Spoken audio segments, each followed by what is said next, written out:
when you got two guys like this in both with that killer attitude, it's going to be a great fight. Stephen A's question seemed to speak only to the quality of the competition, not also to the business of boxing. Floyd would be more involved with the fighting aspect. Like, all right, let me come train. Let's train together. Let's do this. Like, yeah, I think it is. It can come and, bro, I appreciate anything that man even reaching out and all the game that he done gave me so far. That's a goal. Nobody can tell no different about that dude. So, he the GOAT. Nah, for sure.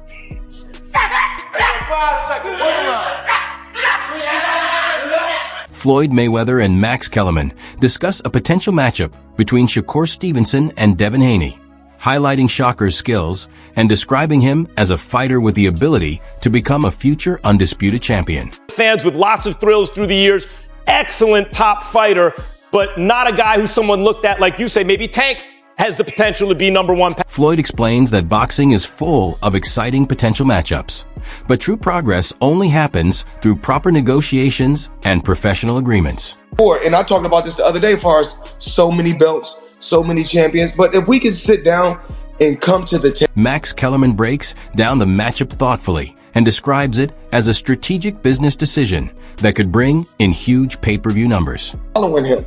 That's what I'm asking. You've been the best at playing the boxing game. When you said TBE, in the ring, someone else can have that. I'm talking about the whole thing. You're right. You played the boxing game better than anyone. The way you think about it, which is a lot of times the way promoters think about it, is not just in terms of the quality of the athlete. Obviously, Santa Cruz is high. Shakur shares that Floyd reached out to him directly, offering advice on refining his skills, defensive positioning, and techniques to elevate his overall boxing IQ. That's made the most fucking money, Floyd Mayweather. Yeah. I feel like he be showing you love. Like, that's my God. Yeah. That's my God, bro. Look, I saw he called me the other day. He just called me the other day. He called me, what, 2 days ago? What'd he say? Bro, he had a whole lot to say. I don't like to put it like...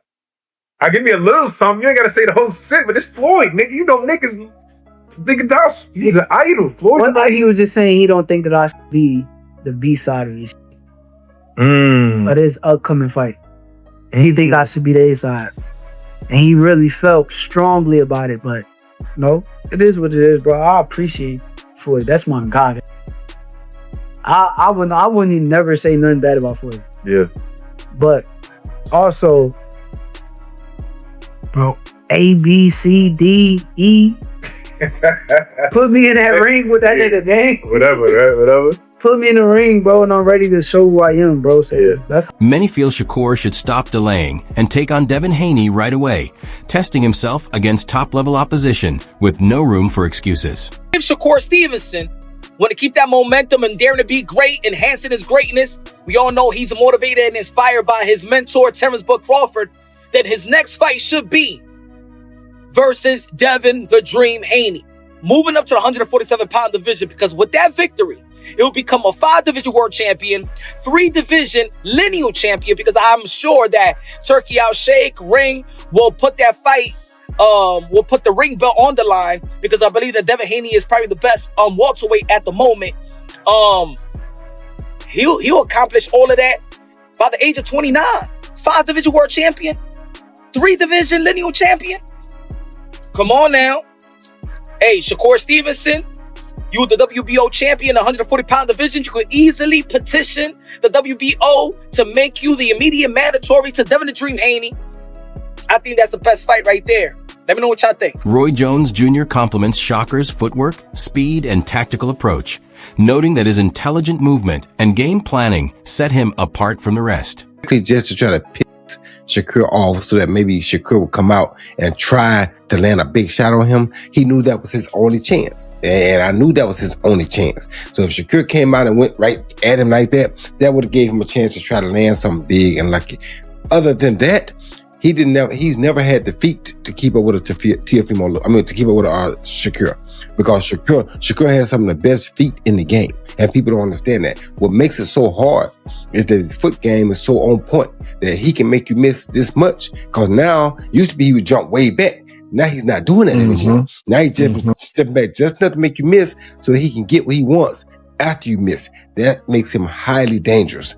And to see him improve on that and come bring it to the forefront in the biggest fight of his career is great. But I want to say something. Mickey Bey discusses a potential Shakur Stevenson versus Devin Haney matchup in a measured way, focusing on practical advantages instead of hype.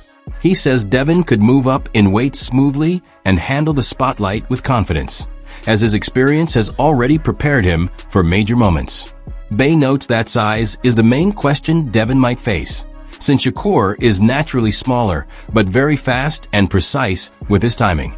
That speed gap could even work in Devin's favor, as smaller fighters often depend more on movement than raw power. So it's like maybe something that Devin can definitely go out up there with ease, only need to deal with the size, but he's probably going to have the speed advantage because he's a smaller guy coming up.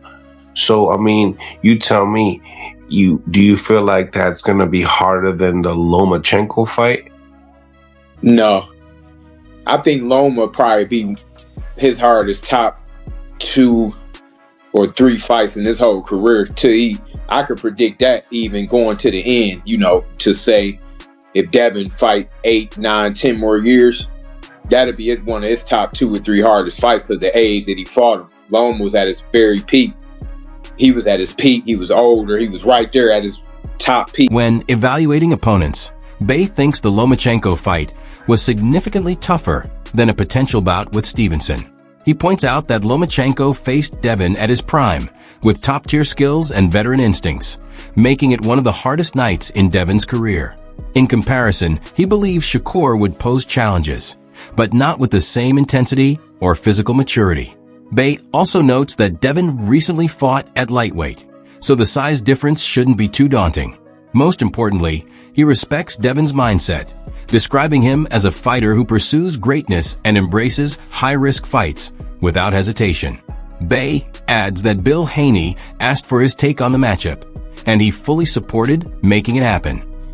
So, no, it won't be as hard as that. But size-wise, yeah, that's a big factor because we saying the dude that was just lightweight a couple years ago. But, Dad wanted to be great. That's just something that's in him. It's only a few dudes like that in boxing right now that really want to do that kind of stuff. So, he got my blessing in making the fight. Like, Bill did ask me about it maybe a few weeks ago. I don't know how much further it got, but he did ask me what I thought. Like, I'm like, easy work. Pretty much you can see he's willing to fight anybody. Like, he doesn't really care who he fights. He'll fight now, too. It ain't we ain't doing no weight class or none of that. Like, now. Analysts note that the rising tension between Devin Haney, Shakur Stevenson, and Keyshawn Davis has produced one of the most compelling narratives in the lightweight and junior welterweight divisions. Devin Haney is highly regarded as a skilled and disciplined fighter, praised for his precise jab, ring intelligence, and calmness under pressure. Still, both fighters are confident, with Shakur believing his abilities are superior and that he would outbox Haney when they meet. Their ongoing rivalry has only heightened the excitement. He is a tremendous fighter, but obviously he believes in himself and that he will beat Devin Haney. To that, Devin Haney responded, "I believe you're a tremendous fighter, but I'll beat you." And then Devin Haney stated, "Well, I want to fight your little brother, who is Keyshawn Davis, superstar, WBO former lightweight world champion, who called out Devin Haney and stated because he didn't like how Devin Haney treated him when they was younger, when Shakur brought him around, so on and so forth." So Devin Haney said, "You know something? I want to fight Keyshawn Davis. Keyshawn, let's make it happen. And then you're the little brother," because Shakur and Keyshawn made it abundantly clear they have no interest in fighting each other because of their relationship, although they're not blood brothers. What adds intrigue is Haney initially calling out Keyshawn Davis. Analysts see this as both a strategic and personal move. Davis, a former champion with rising prominence, reportedly carries past tensions, adding emotion to the matchup. Since Shakur and Davis are close and have no interest in facing each other, Haney targeting the younger fighter creates a layered storyline that could naturally lead to a clash with Shakur later. From a business and competitive standpoint, experts note that Haney has consistently been open to negotiating fair terms, with the rehydration clause being the only hurdle. With both camps confident in exchanging subtle warnings, analysts agree that skill will ultimately determine the outcome. If these fights happen, fans could witness a defining moment in modern boxing. Storyline. So now Shakur puts up a cryptic message and responds and says, "Be careful what you wish for. You just might get it." Well, remember, Devin Haney made an offer when he was at 135 to stay at 135 to fight Shakur. Shakur didn't like the offer, which means Devin Haney is more than willing to make the fight. Devin Haney is saying, if you want to make the fight, his father, trainer, manager, Bill Haney, CEO of DHP, Devin Haney Promotions, is saying, we'll make the fight gladly, but we're not doing a 10-pound rehydration clause. So Shakur is saying, be careful what you wish for. Skills pay the bills, as Shakur said. And Shakur said he don't like people putting rehydration clause on people because it handicaps them and you can't get credit. Well, then he says on Najee with Cigar Talk, and Devin Haney's not a unaliver. Roy Jones Jr. examines the potential Devin Haney versus Keyshawn Davis fight, focusing on timing, weight, and overall preparedness. He notes that weight management seems to be a factor for both fighters and recommends a catch weight around 143 or 144 to create a more even and competitive matchup. In his view, Devin holds the advantage in skills, ring IQ, and experience, having faced top-tier opponents for years and learned to adjust under pressure. Do that means that the weight was probably an issue. Now, if Keyshawn comes up, or if they even do a catch weight, a 143, 144, it's going to be a very interesting fight because I think Devin has more tools and more IQ right now, but Keyshawn is different.